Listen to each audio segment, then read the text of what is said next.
بسم اللہ الرحمن الرحیم۔ السلام علیکم ورحمۃ اللہ وبرکاتہ۔ آج انشاءاللہ العزیز ہم درس فارسی کے اندر فارسی قاعدہ کا سبق نمبر 1 پڑھیں گے، اور ہمارے آج کے سبق کا عنوان ہے مصدر کا بیان۔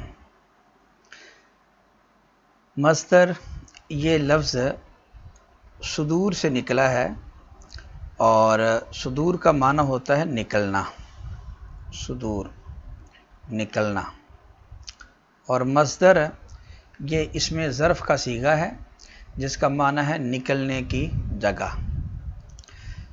تو مصنف نے مصدر کی تعریف کی ہے کہ مصدر وہ اسم ہے جس سے دوسرے لفظ بنے۔ تو مصدر اس میں ظرف کا صیغہ یعنی نکلنے کی جگہ، تو چونکہ اسے دوسرے لفظ نکلتے ہیں، بنتے ہیں، اس وجہ سے مصدر کو مصدر کہا جاتا ہے۔ تو بنیادی جو چیز ہے کسی بھی گرامر کے اندر وہ مصدر ہوتی ہے۔ مصدر سے پھر آگے افعال اور اسماء وغیرہ وہ نکلتے ہیں اور بنتے ہیں، اور پھر ان سے آگے جملے ترتیب پاتے ہیں۔ فارسی میں بتا رہے ہیں کہ مصدر کی خاص علامت ہے، وہ یہ ہے کہ مصدر کے آخر میں دن یا تن ہوگا۔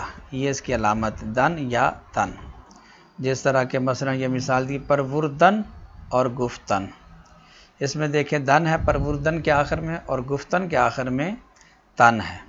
یہ خاص علامت ہے مصدر کی۔ اسی طرح اردو کے اندر بھی مصدر کی علامت ہے کہ مصدر کے آخر میں نہ ہوگا، جیسے پالنا اور کہنا۔ لیکن اگر آپ عربی کی گرامر دیکھیں تو عربی کے اندر مصدر کی کوئی خاص علامت نہیں ہے، خاص طور پر ثلاثی مجرد کے جو مصادر ہیں وہ سارے کے سارے تقریباً سماعی ہوتے ہیں، اہل لسان سے، اہل زبان سے جس طرح سنے گئے ہیں ویسے ہی ان کو پڑھا جاتا ہے۔ لیکن اردو کے اندر بھی علامت ہے، فارسی کے اندر بھی علامت ہے، تو اسے ہم آسانی کے ساتھ پہچان سکتے ہیں کہ دن یا تن جس اسم کے آخر میں ہوگا اس کو مصدر کہیں گے۔ لیکن ایک بات یاد رکھیں، ایسا نہیں ہے کہ جس شے کے آخر میں بھی، جس لفظ کے آخر میں بھی آپ دن دیکھ لیں یا تن دیکھ لیں تو کہیں یہ مصدر ہے، یہ ضروری نہیں ہے۔ یہ تو علامت ہے۔ ہاں یہ ہے کہ مصدر کے آخر میں دن یا تن ضرور ہوگا، لیکن یہ ضروری نہیں کہ جس کے آخر میں دن یا تن ہو تو وہ ضروری مصدر ہوتا ہے۔ مصدر کی تعریف بھی آپ دیکھیں گے کہ مصدر کی تعریف بھی اس پر سچی آ رہی ہے یا مصدر کی تعریف سچی نہیں آ رہی ہے۔ مصدر وہ ہے جس سے دوسرے لفظ بنے۔ آپ نے یہ دیکھنا ہے کہ دن یا تن ہے، اور اس کے ساتھ ساتھ یہ بھی دیکھا جائے گا کیا اس سے کوئی دوسرے لفظ بنتے ہیں، ماضی کے صیغے بنتے ہیں، الفاظ مضارع کے، حال، مستقبل وغیرہ کے یہ الفاظ بنتے ہیں یا نہیں بنتے۔ اگر بنتے ہیں اور دن یا تن آ گیا تو آپ اس کو مصدر کہہ دو۔ اگر دن یا تن ہے لیکن اس سے دوسرے لفظ نہیں بنتے تو ہم اس کو مصدر نہیں کہہ سکتے۔ تو یہ مصدر کی تعریف ہوئی کہ مصدر وہ اسم ہے جس سے دوسرے لفظ بنے۔ علامت بھی اس کی ہم نے جان لی کہ فارسی میں دن یا تن ہوگا۔ دوسری بات ہے مصدر سے نکلنے والے افعال۔ یہ مصنف نے بیان کیے ہیں کہ مصدر سے کتنے اور کون کون سے افعال بنتے ہیں۔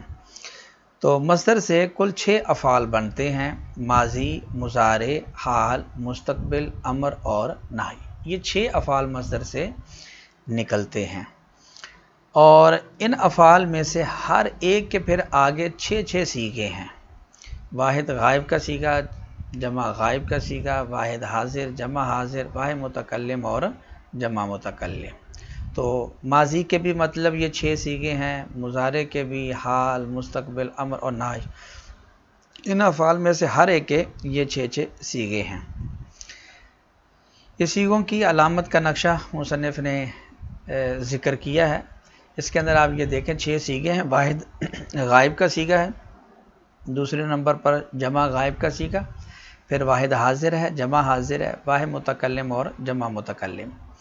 واحد غائب، اس کی علامت یہ ہے کہ اس صیغے کے آخر میں تا ہوگی یا دال ہوگا۔ یہ 2 علامتیں ہیں، تا ہوگی یا دال ہوگا، یہ واحد غائب کی علامت ہے۔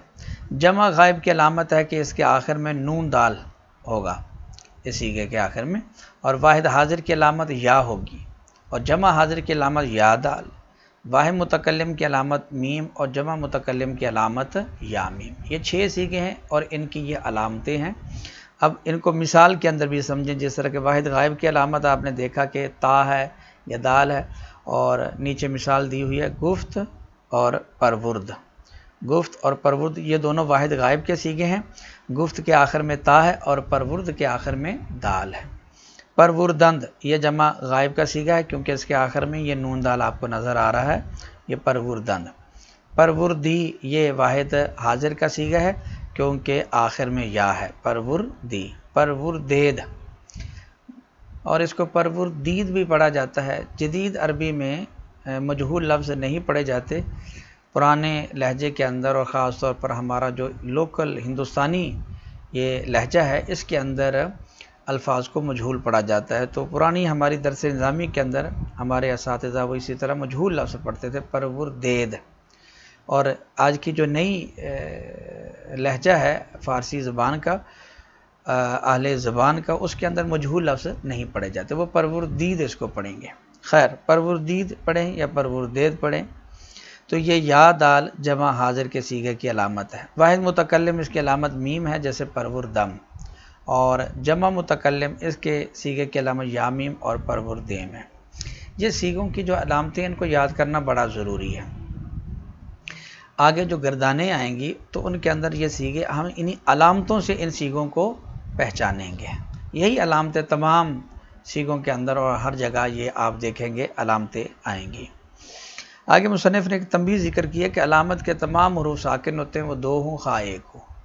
یہ ضروری ہے کہ علامت کے جتنے بھی حروف ہوتے ہیں وہ ساکن ہوتے ہیں. جیسے گفت کے اندر دیکھیں تا ساکن ہے، پرورد میں دال ساکن ہے، پروردند یہ نون اور دال دونوں ساکن ہے، پروردی یہ علامت ہے یہ ساکن ہے، پروردید اس کے اندر یہ یا دال یہ ساکن ہے، پروردم میم ساکن ہے، پروردیم یہ یا میم یہ ساکن ہے. تو یہ سیغوں کی جو علامت ہوتی ہے یہ ساکن ہوتی ہے، خواہ وہ 1 حرف کے اوپر مشتمل ہو علامت یا 2 حروف کے اوپر مشتمل ہو. یہ ہمارا فارسی قاعدہ کا سبق مکمل ہوا. آگے مصنف نے پہلے سبق کی تمرین دی ہے. آپ نے اس کو سبق کی روشنی کے اندر اس کو حل کرنا ہے. یہ چند سوالات ہیں. پہلا سوال یہ پوچھا گیا کہ گردن مصدر ہے یا نہیں، اگر نہیں تو کیوں، حالانکہ اس کے آخر میں جو ہے علامت وہ پائی جا رہی ہے یعنی دن. جس طرح کہ مصدر کی آپ نے علامت پڑھی دن یا تن، یہ تو دن اس کے آخر میں ہے، تو کیا ہم اس کو مصدر کہیں گے؟ اور اگر مصدر نہیں کہیں گے تو کیوں نہیں کہیں گے حالانکہ علامت اس کے اندر ہے. دوسرا سوال یہ کہ گفت میں تمام سیغوں کی علامتیں ملائیں. آپ اس کو علامتیں لگا کر اس کو گردان کو مکمل بھی کریں، پڑھیں بھی اور اس کو آپ لکھیں بھی. تیسرا سوال ہے خردم یہ سیغہ کون سا ہے؟ علامت کو مد نظر رکھ کے آپ نے یہ سیغہ بتانا ہے. چوتھا سوال ہے جمع حاضر اس سیغے کی آپ علامت بتائیں کہ اس کی علامت کیا، نشانی کیا ہے. پانچواں سوال ہے گفت سے جمع متکلم کا سیغہ بنائیں. اور چھٹا سوال ہے کہ خردند یہ سیغہ کون سا ہے. ساتواں سوال ہے کہ گوید میں کون سی علامت پائی جاتی ہے. تو یہ ہمارا فارسی قاعدہ کا آج کا سبق مکمل ہوا. اب ہم کریمہ سادی کا سبق شروع کرتے ہیں. مناجات بدرگاہ مجیب الدعوات. مناجات کہتے ہیں سرگوشی کو، اور یہاں مناجات سے مراد ہے وہ دعا جو بندہ پروردگار سے مانگتا ہے. تو آپ اس کو دعا کے معنی میں لے سکتے ہیں. مناجات معنی دعا. بدرگاہ مجیب الدعوات، با کا معنی ہے میں، یا اس کے اور بھی کئی معنی ہوتے ہیں، سے، کو، پر، کی طرف وغیرہ. تو یہ حرف جر ہے فارسی کا، اس کا معنی ہے میں. درگاہ کا مطلب ہے دربار. اور مجیب یہ اس میں فاعل کا صیغہ ہے اجابت سے، اور یہ عربی کا باب افعال کا یہ باب ہے. اور اجابت کا معنی ہوتا ہے قبول کرنا، اور مجیب کا معنی بنے گا قبول کرنے والا. دعوات دعا کی جمع. اب مجیب الدعوات کا معنی بنے گا دعاؤں کو قبول کرنے والا.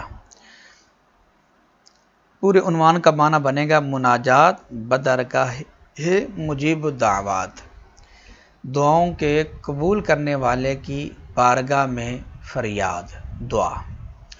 یہ با کے بارے میں آپ خاص طور پر ایک قاعدہ سمجھ لیں کہ با کبھی اسم پر داخل ہوتا ہے اور کبھی فعل پر داخل ہوتا ہے۔ یہاں یہ درگاہ اسم پر آ گیا۔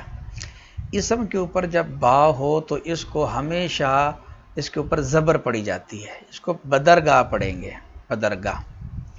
اور اگر فعل کے اوپر آ جائے تو وہاں دیکھا جاتا ہے فعل کے پہلے حرف کی حرکت دیکھی جاتی ہے۔ اگر فعل کے پہلے حرف کے اوپر پیش ہو تو با کے اوپر بھی ہم پیش پڑھیں گے، جس طرح کہ مثلا بکن، بکن، تو یہ اصل میں ہے کن، تو اس کے اوپر با آ گئی ہے، تو چونکہ فعل کا پہلے حرف کے اوپر پیش ہے تو با کے اوپر بھی ہم پیش پڑھیں گے۔ اور اگر فعل کے پہلے حرف کے نیچے زیر ہو یا اس کے اوپر زبر ہو تو اس صورت میں با کے نیچے زیر پڑے جائے گی۔ یہ فعل کے اوپر جو با داخل ہو اس کے بارے میں یہ قاعدہ ہے، جس طرح کہ آگے آ بھی رہا ہے بھی بخشا، تو یہ جو بخشا ہے یہ فعل ہے، امر کا صیغہ ہے، بخش، تو آپ با کے اوپر دیکھیں زبر ہے اور اس کے شروع میں با آ گئی ہے تو اس کو ہم پڑھیں گے بھی بخشا، یعنی با کے نیچے ہم زیر پڑھیں گے بھی بخشا۔ اور اسی طرح اگر پہلے حرف کے اوپر زبر ہو فعل کے تو وہاں بھی با کے اوپر زبر پڑی جاتی ہے، جس طرح کہ مثلا خان، خان، اور اس کے شروع میں اگر با لگا دیں تو پڑھیں گے بھی خان۔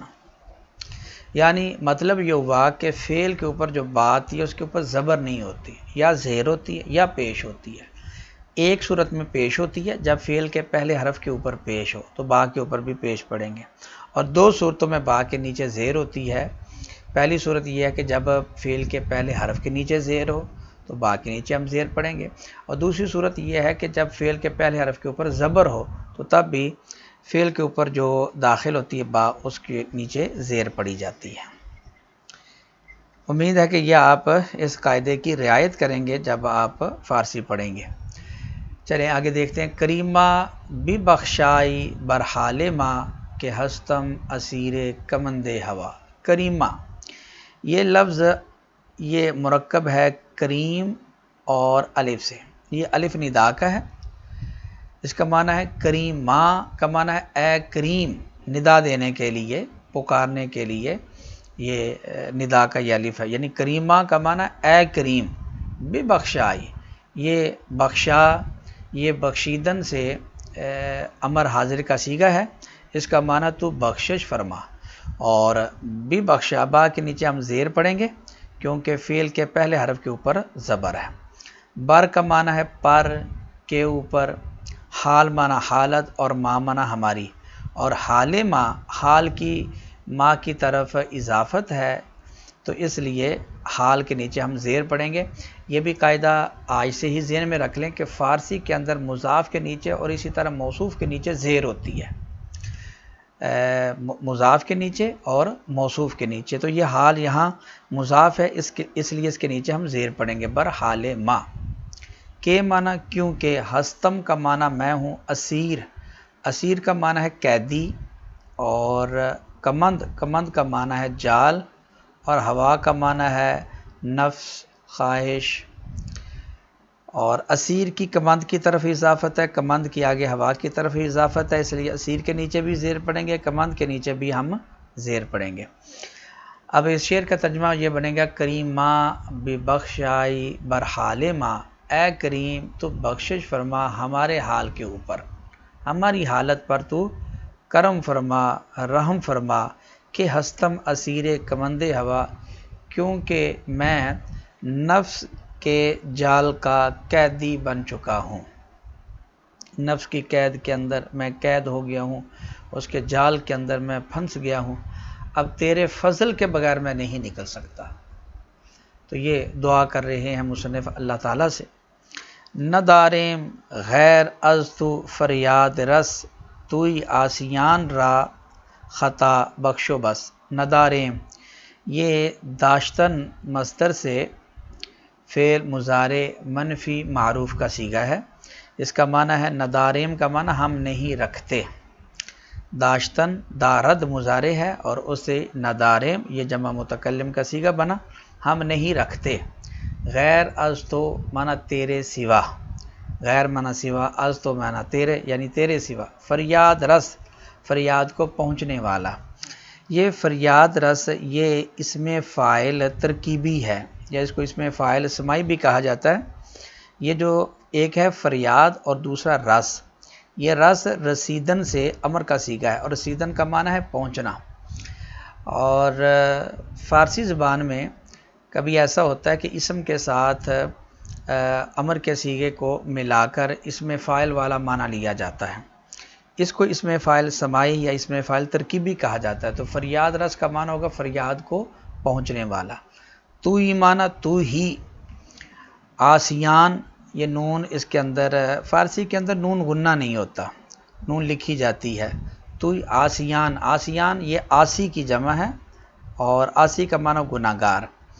اور فارسی زبان میں یہ بھی قاعدہ یاد رکھ لیں کہ جمع بنانے کے لیے واحد کے آخر میں الف اور اس کے آخر میں نون لگا دینے سے جمع کا صیغہ بن جاتا ہے۔ تو آسی کے آخر میں ہم نے الف نون بڑھا دیا تو آسیان بن گیا، اس کا معنی گناہ گار۔ را معنی کے لیے یا کو، خطا معنی غلطی، بخش معنی بخشنے والا، یہ بھی اسی طرح اسم فاعل سمائی یا ترکیبی ہے۔ وہ معنی اور بس معنی بس کافی ہے، بس کا معنی کافی ہے۔ ندارم غیر از تو فریاد رس، نہیں رکھتے تیرے سوا ہم فریاد کو پہنچنے والا، تیرے سوا فریاد کو پہنچنے والا ہم نہیں رکھتے۔ تو ہی آسیان را خطا بخش و بش، بس تو ہی گناہ گاروں کی غلطی کو بخشنے والا اور کافی ہے۔ نگاہ دار مارا زراہ خطا، خطا در گزارو ثوابم نما۔ نگاہ دار، نگاہ دار یہ نگاہ داشتن سے، وہی داشتن ہے، داشتن کا معنی رکھنا اور نگاہ کا معنی محفوظ، تو نگاہ داشتن، نگاہ داشتن اس کا معنی ہوگا محفوظ رکھنا، بچا کر رکھنا، حفاظت کرنا، نگاہ داشتن۔ ما را، ما را یہ لفظ ہے، ما الگ ہے را الگ ہے، یعنی ہم کو، ما معنی ہم اور را معنی کو۔ زے کا معنی سے، راہ خطا یہ راہ کی اضافت ہے خطا کی طرف، یا آپ اس کو مرکب توصیفی بھی بنا سکتے ہیں، موصوف کہہ لیں، یعنی غلط رستہ یا غلطی کا رستہ، خطا کا گناہ کا رستہ، اور خطا کا معنی گناہ یا غلطی یا غلط۔ خطا معنی غلطی، گناہ، درگزار معنی معاف فرما، درگزاشتن سے ہے، اس کا معنی معاف کرنا۔ وہ معنی اور، ثواب کا معنی درست، نما معنی دکھا، اور یہ میم جو ہے ثوابم یہ ضمیر مفعول کی ہے، نما کا یہ مفعول بھی ہے، یعنی تو مجھے دکھا، نما معنی دکھا۔ نگاہ دار مارا زراہ خطا، حفاظت فرما ہماری غلطی کے رستے سے، گناہ کے رستے سے، غلط رستے سے، گناہ کے رستے سے ہماری تو حفاظت فرما، خطا درگزار غلطیوں کو معاف فرما دے، بس ثوابم نما اور تو ہمیں مجھے سیدھا رستہ دکھا دے۔ تو یہ تھا ہمارا آج کا سبق۔ ایک دفعہ پھر ہم اس سبق کو دیکھ لیتے ہیں۔ ترجمہ اس کا، مناجات بدرگاہ مجیب الدعوات، دعاؤں کے قبول کرنے والے کی بارگاہ میں فریاد۔ کریمہ ببخشائی برحال ماں، اے کریم تو ہمارے حال کے اوپر کرم فرما دے، کہ ہستم اسیر کمند ہوا، کیونکہ میں خواہش کی، نفس کی قید کا قیدی بن چکا ہوں۔ ندارم غیر از تو فریاد رس، تو آسیان را خطا بخش و بس، تیرے سوا ہم فریاد کو پہنچنے والا نہیں رکھتے، تو ہی آسیان را خطا بخش و بس، تو ہی گناہ گاروں کی غلطی معاف فرمانے والا اور کافی ہے۔ نگاہ دار مارا زراہ خطا، حفاظت فرما ہماری گناہ کے رستے سے، خطا درگزار گناہ معاف فرما دے، و ثوابم نما اور مجھے سیدھا رستہ دکھا دے۔ یہ تھا ہمارا آج کا کریمہ سعدی کا سبق۔ اب آخر میں ہم تمرین دیکھ لیتے ہیں آج کے سبق کی۔ اس کے اندر آپ یہ دیکھیے، پہلے ہم مشکل الفاظ دیکھتے ہیں، ان کے معنی۔ مناجات اس کا معنی آپ بتائیں، درگاہ مجیب الدعوات، اور اسی طرح اسیر، کمند اور ہوا، ان کے معنی۔ فریاد رس، آسیان بس اس کا معنی، اور آسیان بھی اسی طرح۔ اور ثوابم اس کا کیا معنی ہے؟ اور دوسری چیز ہم دیکھیں گے مشکل جو سیگے ہیں، کریمہ، یہ بتائیں کہ کریمہ یہ سیگا کون سا ہے، بے بخشائی یہ سیگا حل کرنے کی آپ کوشش کریں، نداریم یہ سیگا کون سا ہے، فریاد رس یہ سیگا، خطا بخش، نگاہدار اور درگزار، اور اسی طرح آخر میں نما۔ جن کے اوپر سرخ قلم کے ساتھ نشان لگایا گیا ہے وہ مشکل الفاظ ہیں، ان کے معنی آپ نے تحریک کرنے ہیں، اور جو سبز قلم کے ساتھ نشان لگایا گیا ہے یہ سیگے ہیں، ان سیگوں کے بارے میں آپ نے وضاحت کرنی ہے کہ یہ کون سے سیگے ہیں۔ انشاءاللہ آگے چل کر یہ آپ جب تھوڑا سا فارسی قاعدہ پڑھ لیں گے تو انشاءاللہ یہ آسانی کے ساتھ آپ تمام سیگوں کو حل کر سکیں گے۔ ابھی آج سے آپ کوشش کریں، انشاءاللہ یہ آہستہ آہستہ سیگے سمجھ آنا آپ کو شروع ہو جائیں گے۔ تو یہ تھا ہمارا آج کا سبق۔ اللہ کریم کی بارگاہ میں دعا ہے کہ اللہ تعالیٰ علم نافع، عمل صالح اور اخلاص عطا فرمائے، آمین۔ السلام علیکم ورحمۃ اللہ وبرکاتہ۔